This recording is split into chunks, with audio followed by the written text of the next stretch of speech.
There's only 5 cameras that you can see. So this is our panel, but the only people speaking today will be myself, Helen and John. Leslie and Liz are there keeping an eye on the chat, and they'll cover any questions. So hopefully you found a button probably down the bottom of your screen. So if you want to ask a question, you should be able to ask a question in there.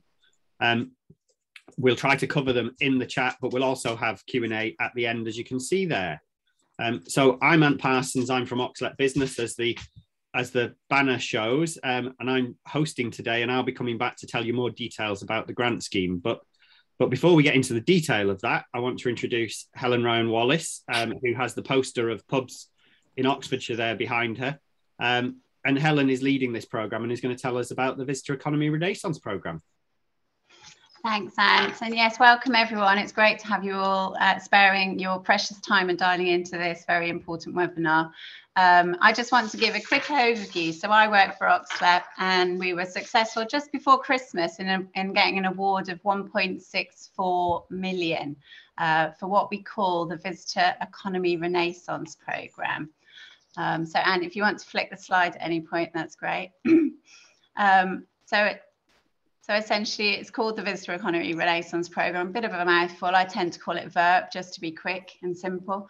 But essentially, it's 1.64 million that we got through the government's Contain Outbreak Management Fund. And as I say, OxLEP led the submission to get the funding from the local authorities. And essentially, it was purely to help back the visitor economy and to help re-emergence from COVID-19, because we're conscious that it's a very important sector for Oxfordshire anyway, but it's been the one that's been the most heavily impacted through COVID-19. So again, there's a 2-year programme. It's running until March 2024, and it's designed to help you guys, Oxfordshire businesses, help remain competitive, embrace innovation, and help you become more resilient. So overall, the programme's theme was to re-attract visitors and ensure that Oxford and Oxfordshire maintain the position as one of the UK's most desirable visitor destinations for locals. So we're really focusing on local residents as well as domestic, national, international visitors. And we'd like to try and have a focus mostly on attracting more value from our visitors, and where we can encourage green and sustainable tourism and associated practices, we'd welcome that. So the programme itself, as I mentioned, there's a few activities. These are the core ones that are listed here. So we're just about to kick off with our promotion aspect. There's a significant amount of the fund going into what we're calling the strategic marketing campaigns.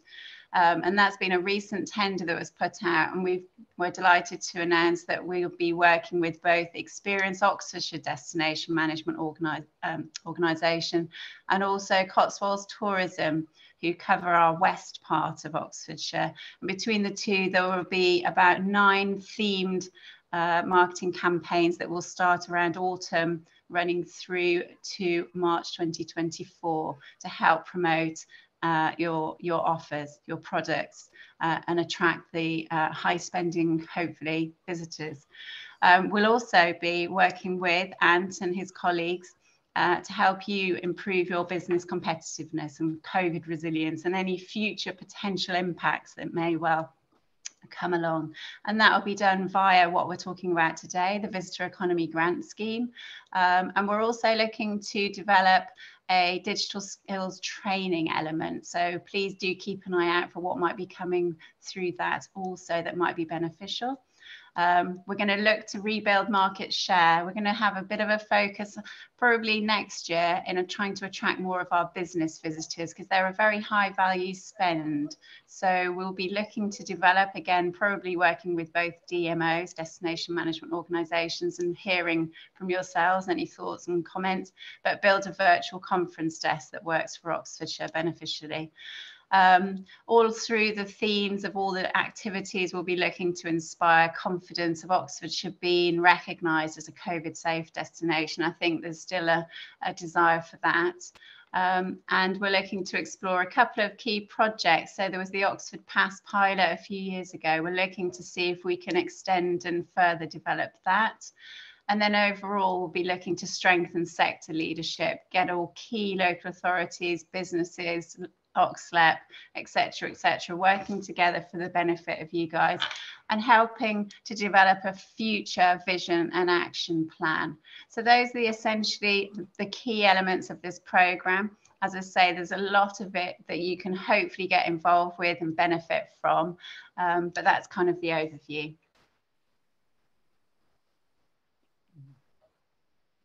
Brilliant, thank you, Helen. Just trying to find my mute button then. So lots more than the grant scheme, but we're going to talk about the grant scheme today. But people need to stay in touch with OxLEP and with what's going on, because there'll be lots of opportunities for support and promotion. So we invited John Hoyle to come and talk to us today to try to inspire and to talk about Oxfordshire, you know, because what we're looking to do is to make Oxfordshire the most desirable destination. John, over to you. Thank you, Ant, and good morning to everybody on the call. I was really inspired to hear from you on a quick sort of pre-call we had, that this has had the fastest response to any grant launched by LEP, which I think is testament to an awful lot of positivity in our sector. And I think also the fact that this is needed. So I think we, you know, hopefully we're ticking lots of boxes. I've been in Oxfordshire since 2003, when I arrived to help run the wonderful building in the bottom left corner of the screen on there, Blenheim Palace. And so I've been in Oxfordshire since 2003. And I've been fascinated to watch how the county has evolved in that time, both city and county. We are so blessed with so many wonderful, rich assets. And it's been good for me to be involved a little bit with Experience Oxfordshire, and obviously in recent years I'm involved with the subgroup of the OxLEP, which is the Culture and Visitor Economy subgroup, which I chair. So that's given me the opportunity to look at a lot of businesses, a lot of exciting initiatives, and a lot of development that's happened around tourism. And I think, you know, we are still only scratching at the surface of what we can do as businesses. And I think this grant scheme gives everybody an opportunity to just go back to basics, just re-look at their business, re-look at opportunities, be creative, think outside the box, do something perhaps that they thought they would never be able to do, because these funds will allow them to do that. And so I would really encourage everyone across the widest possible sector. We're very keen that this is not just seen as visitor economy equals tourist attraction. You know, this is really taking visitor economy in the broadest possible definition. So we want to dip into all tourism related business, all culture related business. We want to get into the arts, leisure. We want to look at events. We want to look at hospitality. And we're not ruling out retail either. If you're an independent retailer, you know, in and around the tourist destinations, then we want to hear from you as well, which I think is testament to why there's been such an amazing response to when this was put out there, and we've got 160 odd people, I think, signed up for today's briefing. So, you know, this is a great opportunity at a time when we all need help. We've obviously come through a really difficult 2-year COVID period. We're not out of that yet, but we're hopefully inching into the daylight. But now we've got the cost of living crisis. And it's like, how many more things have we all got to battle with in our small businesses as we try and survive? So, you know, this is a green shoot of opportunity that we hope you'll grab. I think looking at the market sector, you know, right as we do today, I was looking at some sentiment survey data from ALVA, the Association of Leading Visitor Attractions, and the signs are encouraging. We are definitely moving in the right direction. You know, there are improved domestic visitor admissions in 22 compared to 21. You know, we're feeling more positive. All the sentiment data is showing good data. But now, and that's post-COVID, but obviously the cost of living is now slightly coming in to sort of counteract that and almost becoming the dominant factor. There was a rising number of people going away for summer holidays, which was an inevitability. But in fact, some of the mayhem at airports and travel mayhem is actually deterring that a little bit. So the staycation factor is still with us, which is great for Oxfordshire. And also we're beginning to see quite good numbers of international travel. travellers coming back, and certainly Oxfordshire is a great destination for our international travellers. So we've got a lot of very good positive aspects, which I think gives great credence to why this is a great time to, to launch an initiative, launch an opportunity, go for something that you thought, well, we're never going to be able to do that, but this money might enable us to do it. So this is money that's going to be landing for a Q1/Q2 2023 initiative, is where your thinking should take you.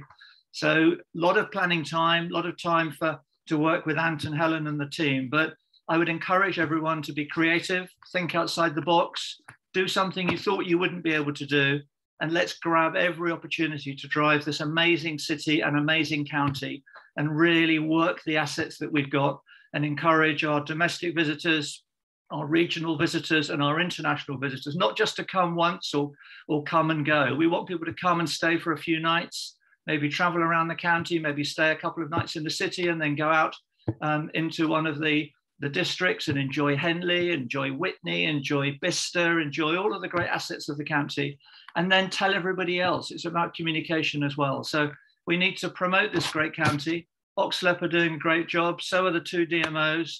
And these grant schemes give us, I think, an opportunity to take a real launch forward into 2023. And I hope you'll all really work hard at getting great applications through and then some great outcomes that we can measure and celebrate next year. So that's all I was going to say by way of introduction. But I'll stay on the call. And obviously, if I can help with any Q&As later on, very happy to do so. So then, So John referred to there some of the timescales, and I'm going to come back to those in a minute. John also mentioned about helping with any Q&A. So for anyone who missed the very start, hopefully you can see the chat button. If you want to ask any questions as I'm going through some of the mechanics, feel free to do that in the chat. One of my colleagues may be able to answer the question as we go. If not, we'll come back and try live. If there are any really tough questions for us, we'll take them away and we'll come back to you. But as John said, this is for the broadest set of businesses in Oxfordshire. But you do have to be able to demonstrate that you're operating within the visitor economy. So, our way of testing that will be, we're looking for a primary function in one of those following sectors, but they are quite broad. So, there are somewhere between 2,000 and 3,000 businesses, at least in Oxfordshire, that could easily tick that box. So, we've got 86 businesses on here today. We know there's 160 interested in this opportunity, but there could be plenty of others. So, it's an opportunity for lots of people. On the application form, when it comes in, you'll have to say which sector you're in, what you do. You'll have to describe it. So that's how we'll test that eligibility criteria. And here's what the prize is. We're talking about grants of between 5,000 and 24,999.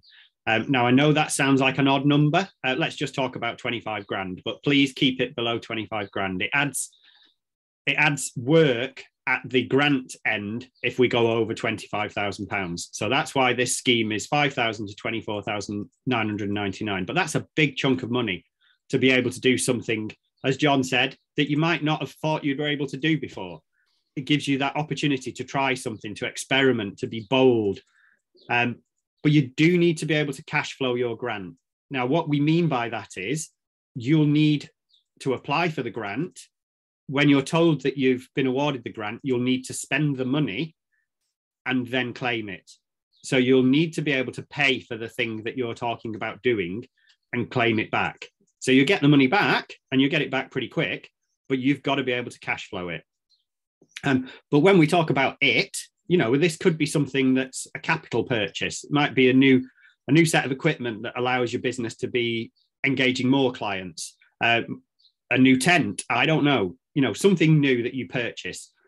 Or it could be a revenue cost. It could be actually spending money on an added service or, getting advice on something that isn't classed as a capital that you capitalize within your business. But what it can't cover is salaries.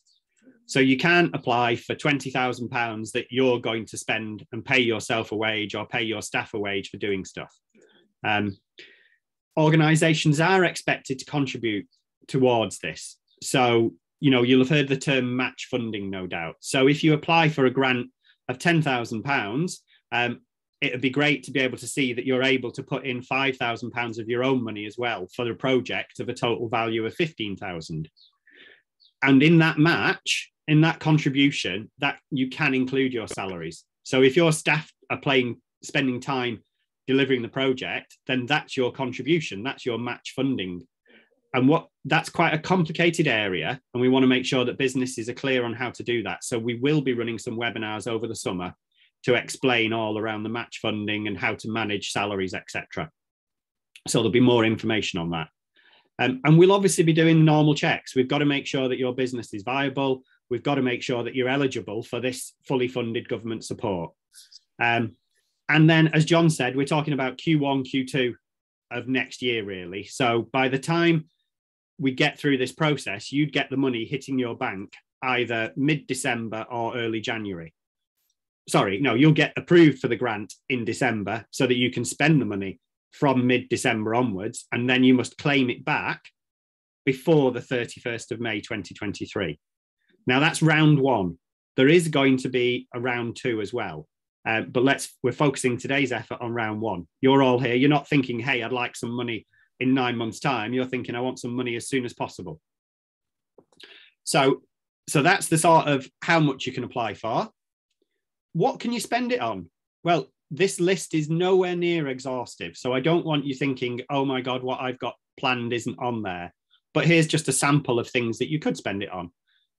Ultimately, we're looking for you to deliver a project which helps you to adapt, diversify, or innovate and increase your visitor economy offering, whether that's increasing the number of visitors that you can attract, increasing the amount of money they spend when they're with you, improving their experience so that they shout more about it. You know, all of those things would be eligible. But hopefully you're skimming through this list and thinking, yeah, I can see some things in here that we could be doing. The last one on there is a sort of overarching aim as well. You know, we want all projects to support the county's aim to be better known as a COVID-safe destination. I'm doing quite well today, but I've actually got COVID as we speak. So I'm on day 14 of testing positive. I've never found anyone else who's tested positive for 14 days. I feel okay, but I'm staying away from everywhere and I'm isolating myself. So, you know, what are you doing to help people to stay safe? So no doubt in the Q&A, we'll have lots of very specific questions saying, I'm thinking of doing this. Is that eligible? That's fine. Get those questions in the chat and we can cover them. So the next slide has timeline on, but next steps, really what we want you to do is to be as familiar with this opportunity as possible. So there'll be guidance. At the moment, there'll be a 2-page piece of guidance, and that guidance will turn into more like an 8-page piece of guidance over coming weeks as we clarify things. But there's the web link, oxlepbusiness.co.uk/business support/visitor economy grants. If you just search for Oxfordshire Visitor Economy Grants in Google, you'll more than likely find that page in the top couple of links. The QR code there, if you've got your phones, feel free to scan that. That's not going to take you to that same link. That's going to take you to something called the business support tool that OxLEP has. Now, the business support tool has a question in there saying, are you interested in the visitor economy grant scheme? If you say yes, then we'll keep you in touch with everything that goes on over the next few weeks, next few months, so that you don't miss anything. But what that also does by filling in the business support tool is it gets you access to the wider support that OxLEP has got available. It's our triage tool, if you like, your first knock on the front door.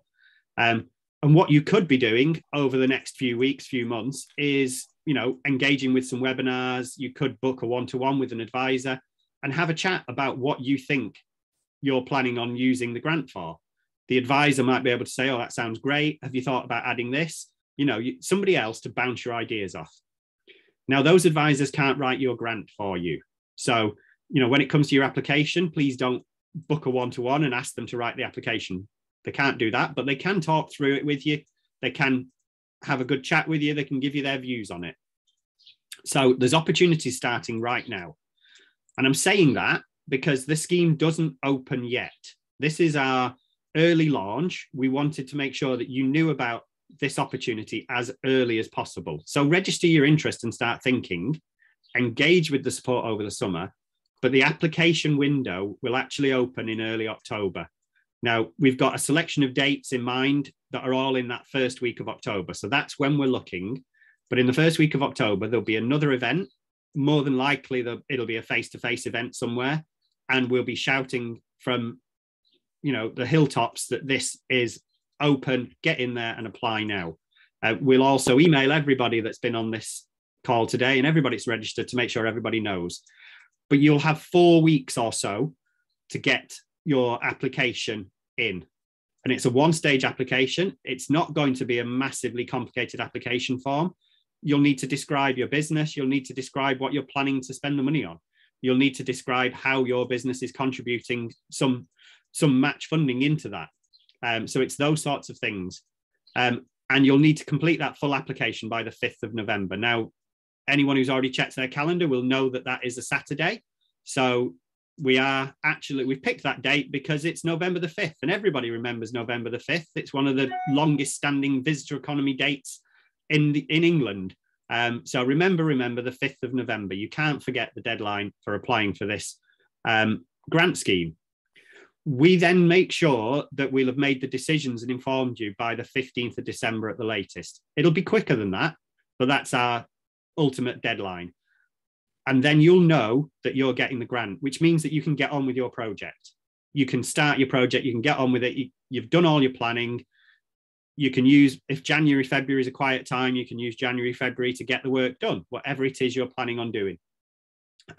Deliver your project, deliver your impact, and then put your claim in. If you've spent your grant money by the end of January, then you can claim the money by the end of January. And, a month or so later, that money will be back in your bank account. So when we say cash flowing, you need to cash flow your project. It's only for a short period of time. So, and then we'll be coming out to ask you for what success you've had. We'll be saying, how's this helped? What's it done to your visitor numbers? What's it done to your turnover? And we'll be creating case studies, and Helen and the wider team will be doing everything they can to promote the fact that you've had this grant and look how amazing this business is. So we'll be looking to send more visitors, more tourists in your direction. So again, I expect there might be a few questions around some of that. We can come to that in a moment. So what I very quickly want to do is do a quick poll. So we've got 90 people on here, and it's unusual to get 90 people in one place. So this poll will take less than 2 minutes. I'm going to launch it now. Hopefully you'll work out how to do it on the technology, but there's 4 questions. And these questions are around our wider support for visitor economy businesses. And it'll just help us to refine what's being done on top of the grant scheme to help businesses. So 4 multiple choice questions. You should be able to see it on your screen now. And I can see that somebody's completed it already. So it's definitely some people can see it.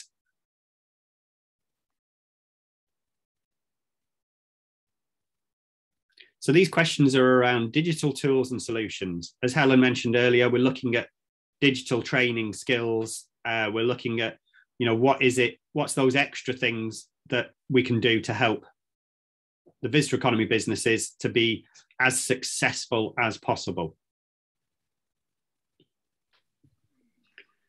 Fantastic, over halfway there. And I'll share the results when everybody's done it, and we can, you can all see what the answers are looking like.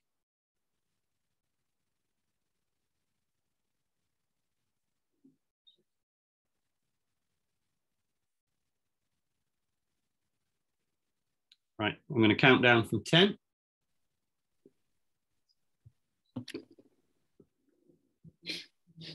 7, 6, 5, 4, 3, 2, 1. Right, I will end there because we've got 85% people having filled it in, and I'll share the results. So you should be able to see it on your screen or on my screen. First question, how important are digital tools and solutions to the future of your business? Well, 90% have said it's crucial. 3% have said not at all. 7% not sure, don't know.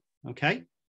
Question 2 is does your business strategy include digital tools and solutions? And 90% are saying yes. So it looks like those people that know it's crucial have got it in their strategy.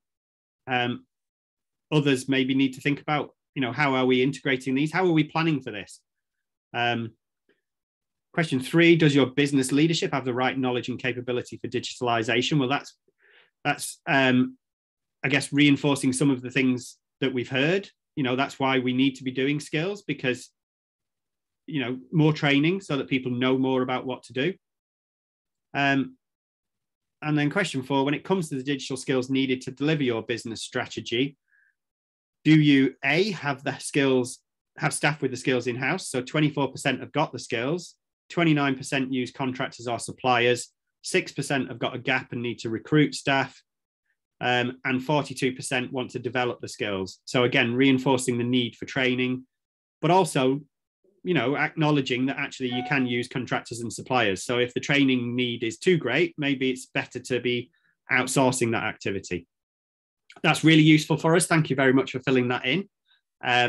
We are planning activities, and we'll be coming back to let you know more about that. But also, if you've got really strong views about what you think is needed in terms of digital skills, digital leadership, please do let us know, because we're all ears and listening to every opportunity possible. So I am going to get rid of that, and we're at the question phase. So we've got 2 things in the Q&A, and then we've got quite a lot of things in the chat. So in the Q&A, first off, so Chris Andrews, thanks Chris, nice to see you here today.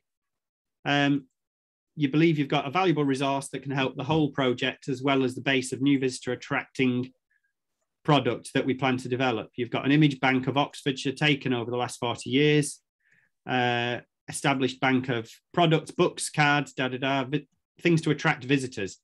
Are we interested to discuss? Well, thanks very much for that offer, Chris. I'm sure we will pick that up offline. So yeah, Chris is a photographer with lots of things in the bank. And then a question from Bob, can there be joint applications? Thanks for coming in with the hardest question straight away, Bob. That's one we're toying with at the moment. Can there be joint applications? We think the answer is going to be yes, but it will be under certain conditions. So for instance, at the moment, our thoughts are, and these are developing thoughts, so I'm just sharing them. Our developing thoughts are that you could have a lead applicant for a group of partners, because the project clearly benefits more than one partner, so that makes sense. But the lead applicant would get the money and would have to spend the money. So they wouldn't necessarily distribute the money to the other people that were partners, but that doesn't mean that they're not partners in the project. If we start to have a lead partner getting the money and then sharing the money out, it becomes very, very difficult to track that money and confirm that it's been spent, which is a key part of the claim procedure. So yes, we think you will be able to have joint applications, but it will be under certain conditions. But that is a live topic that we're discussing at the moment. So I think that's there's a couple of other questions that have come up in the chat. So Yasmin's just asked whether we're going to provide any support with grant writing process. So we are definitely going to have webinars around, hints and tips and what's good, what's bad. Those who've applied for grants from OxLEP before will know that we always do that. They're very often we always record them and then we share them on YouTube. So if you go to the OxLEP Business YouTube channel, you'll be able to see previous videos of how to apply for grant schemes, but they're always a little bit different. For this one, we're more than likely going to do a more hands-on workshop where there's lots of questions and answers, people saying, well, I'm thinking of going for this. So yes, and that's going to be planned over the summer period and early September so that we can help you as much as possible. What we can't do, and hopefully you'll understand here, is we can't write your application for you, because ultimately we'll be making the decision as to whether you get that grant. This is a competitive process, and it makes it very difficult if we've written the grant then and you don't get the funding. You turn around and say, well, you wrote this, what's gone on?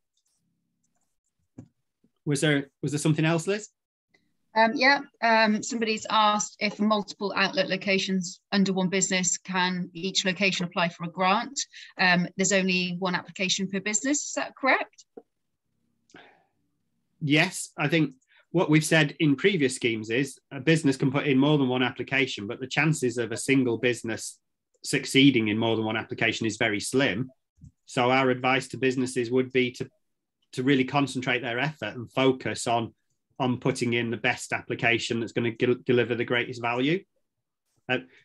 If a business has got multiple locations, it doesn't mean that the one application can't cover things at those multiple locations, though. Okay, thank you.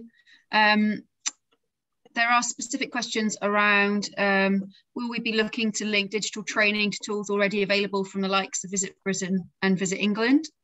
Absolutely, yeah. We're looking at what is already available and doing everything we can to make sure that we're adding value to that rather than duplicating. So that's why I say we're listening at the moment. We're in listening mode, finding out what's out there, asking people what they really think they need.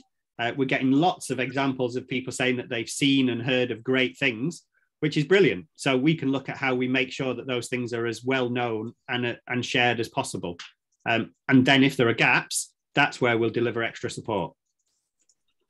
Okay, so another question that's come up twice in the chat has been around spending the money before you know that you're successful in receiving the grant. Yeah. So do you want to answer that one, Anne? Yeah, so the mechanics here can be confusing, but in simple terms, the grant can only be, the grant cannot cover things that you've already spent or committed. And if you've already started your project, then it won't be eligible. So you'll need to work out what you want to do, apply for the grant, be informed that you've succeeded, and then you can start your project and spend your money. So what we're looking to fund here is things that won't start until mid-December. If there's something that you're planning on doing in September, October, then this grant scheme isn't going to be useful for that. Think beyond that. Think what's the next thing that we can do. Was that clear, Liz? Yep. What's the definition of, this might be a tricky one, what's the definition of a local visitor? Does this get confused with leisure, or is it the same thing? Would children's party catering be eligible? I'm going to pass over to Helen for that one. Thanks for that, Anne. Again, maybe we need to have that thought offline and have a discussion with the person who's raised the question. And I think what this programme is essentially doing is recognising that within Oxfordshire, there's a lot of people who live here that don't perhaps know all of the interesting attractions, even parks, river walks, all of that's here. So that's where we refer to it as encouraging local resident spend. So there is always going to be a bit of a blur between what you're suggesting with children's parties. I think we would need to kind of look at that one in a bit more depth. That's one that I didn't see coming, let's say, but we won't discount it without a good serious look at it. Thanks, Helen. So someone's just asked how much of the grant applied needs to be match funded. Okay, great question. There isn't a hard and fast line. So in some funding schemes, it's a prerequisite that says, you know, you need to have 50% match funding or 40% match funding. That doesn't exist in this scheme. But what we do have the ambition is that the investment that's coming through this grant scheme will have the biggest impact possible. So therefore, match funding is good. And, you know, we would expect every applicant to be able to somehow demonstrate some match funding. And that's why I mentioned about the staff time, because although it can be tricky to articulate, any project you do, if you spend money on a new fridge, for instance, you know, there's going to be staff time involved with the extra work that comes from having that extra fridge. So there is always going to be a match funding element that you're putting in. And we want to help you to be able to describe that in the best way possible for you to give you the best chance of success. But there's no hard and fast percentage, but as much as possible.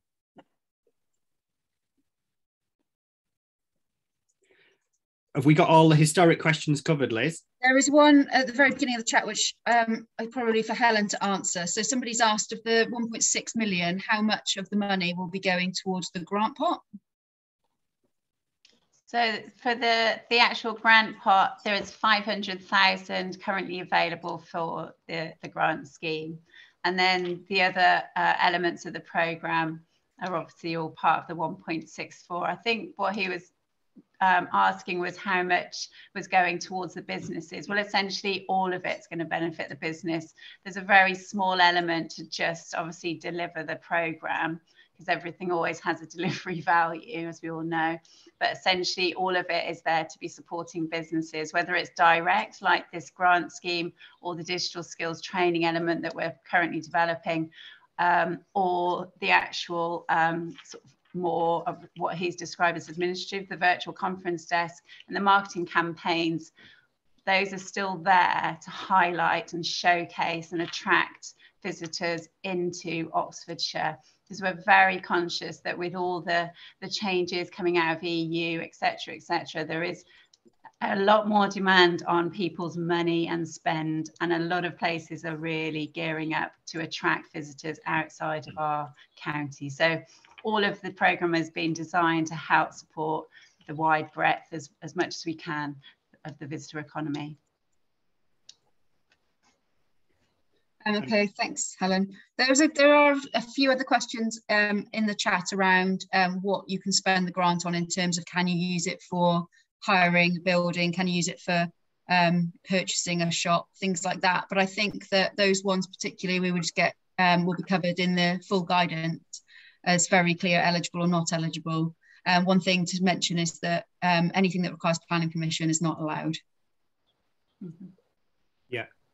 And that's down to timescale type things, you know, the risks in doing a new building that involves planning permission and other things, you know, delays with contractors, all of those things could massively affect your chance of success. So they're just not eligible. I did also mention, you know, this is phase one. So subject to there still being some budget left, then there may be a second round of applications. Now, that won't happen until April of next year at the earliest. So that's why we're not going into detail on that. We want to focus effort on giving everyone the opportunity through this. Can I just pick up one of the comments in the chat? Please, yeah. Annie Davey has asked, obviously raised one of the biggest challenges to the sector, not just the visitor economy, but even wider sector at the moment, is recruitment. And we recognise that. She's asked, what can OxLEP do to support this? We've got a strong team at OxLEP Skills. So please do email in, Annie. But there's a lot of initiatives currently where we're really trying to help young people to retrain and rejoin the visitor economy in the hospitality sector. So there's a lot of other programs that are running aside this one as well. So there is opportunities to help, hopefully, get more people back into the sector, because we're conscious that through COVID, people may have actually changed their career routes, and a lot of businesses are really struggling to recruit.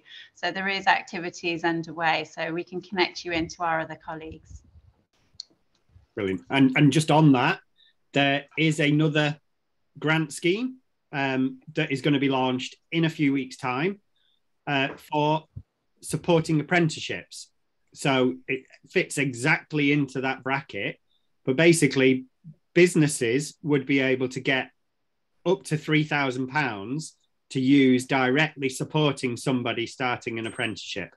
So, you know, if you've got opportunities that you could offer as an apprenticeship, but you know that people aren't traveling to your location because they can't work that out, well, this grant could help them get a moped through Wheels to Work, or could help get their bus pass for 12 months, 2 years, etc.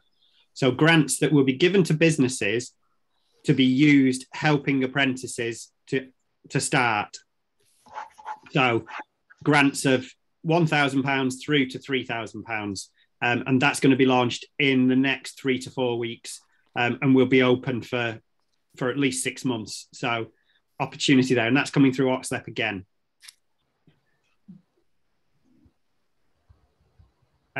John's asked, if planning's already approved, would a project be eligible? I guess we're back to buildings. It's highly likely not, John. We're just, because there's still too many risks in delivery of something like that.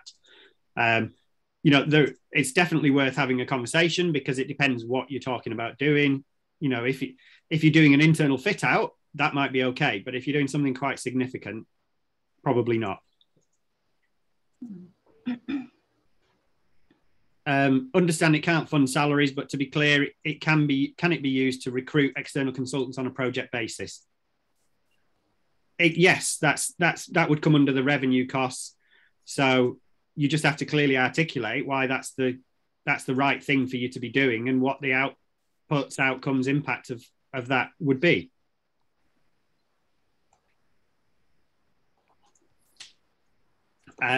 Okay, so is there any more questions you've seen, Liz, that we definitely need to answer now? Somebody has asked, if you apply, I think we'll probably say this is the last question, if you are successful on round 1, can you apply for round 2? Now, round 2 will only open if there are funds available. I don't know if you've got any thoughts on that, or whether we need to put that back to the compliance manager. There's probably nothing in the rules that would say no, you couldn't. But again, this is a competitive process, and OxLEP, you know, want to encourage the broadest possible impact and value from the investment. So the chances of securing a grant in the first round and then securing a grant competitively again in the second round are, you know, they're slim. Full guide and application form are not available yet. So you've not missed this, Jackie. They will become available. The guidance will come available over the next couple of weeks. The website, OxLEP website, does have information on it already, but it's light version at the moment. The application form will only go live when this is fully launched, which will be in the first week of October. Just to add, Ant, there was a question in the Q&A from James Scythe. Are there any minimum, maximum criteria in size, e.g. turnover, number of staff? That's probably worth covering now. Minimum, no. But obviously we need to know, we'll need evidence that you're a business and that you've been trading. So this isn't an opportunity for a startup fund, you know, apply for £5,000 to start something that's not been in existence. This is to support existing businesses. So I think the guidance says you must have been trading in Oxfordshire for at least the last 12 months. In terms of sole traders, yes, of course you can apply, but we'll want evidence to show that you are trading in Oxfordshire. In terms of full scale, is there a limit? Well, this is for SMEs. So the definition of an SME is less than 249 staff and somewhere less than 50 million turnover. We don't tend to get much engagement from businesses with more than a 20 million turnover. So I think, you know, if you're on this call, if you're in Oxfordshire and you've spotted this, you're probably eligible. Right. So as Liz said, the last question. John, there wasn't any questions to point in your direction, but any reflections on what you've heard there? No, and I think the caliber of the questions in the chat and the Q&A, I think, show that people are already very positively engaged with this and very interested by it, and hopefully can see the full value of sort of staying with the process and hopefully putting in an application at the end of the year, because obviously what we want is a really good pile of applications so that we, if you like, the panel that need to assess that have a really hard job. You know, we want lots of interest, lots of applications all around the county. We don't want them just to be in one area. We want to spread this across the county so that we deliver the maximum positive uplift for 2023 trading across the county. So, you know, thanks to all of those that have connected thus far. Thanks to all those that came on have been on this webinar today. It's wonderful to see the interest and enthusiasm, and I think it shows it's needed. So well done to OxLEP for putting it out there. So congratulations to everybody. Brilliant. Thank you, John. So just a couple of final points then to make sure we've landed this. Grants of between £5,000 and £24,999. The pot at the moment is £500,000. So anyone who's quick with a calculator will work out that that's somewhere between 20 and 100 grants. Now, you might think, oh, well, there's just going to be 20 grants of nearly 25 grand. That's extremely unlikely. What we do see through these grant schemes is that people apply across the full range. And so it's likely there's going to be probably somewhere between 50 and 70 grants. And there is a match funding requirement. It's just not specified as an exact percentage. We want to see businesses putting their own skin in the game. But that could be time. That could be what you pay yourselves and your salaries, etc. So hopefully we've covered everything. Do rest assured that all of the questions, all of the chat is saved, and we use all of that goes into the guidance and into the FAQs. So this was about letting you know early so that you can plan and get ready over the summer. But please do stay engaged with OxLEP. Please fill in that business support tool, because that will give you access to wider support, and it'll mean that we know that you want to be kept informed about this stuff. When it asks you, do we have your marketing permission? Please tick yes, because if you're filling it in and then say we can't market to you, then GDPR says we can't even send you an email. So thanks very much, everyone. Thank you for joining. Thank you very much to Helen and John for sharing, and to Liz and Leslie for keeping an eye on the questions and the chat. Please stay in touch, and good luck, everyone. We will see you again very soon talking about this grant scheme.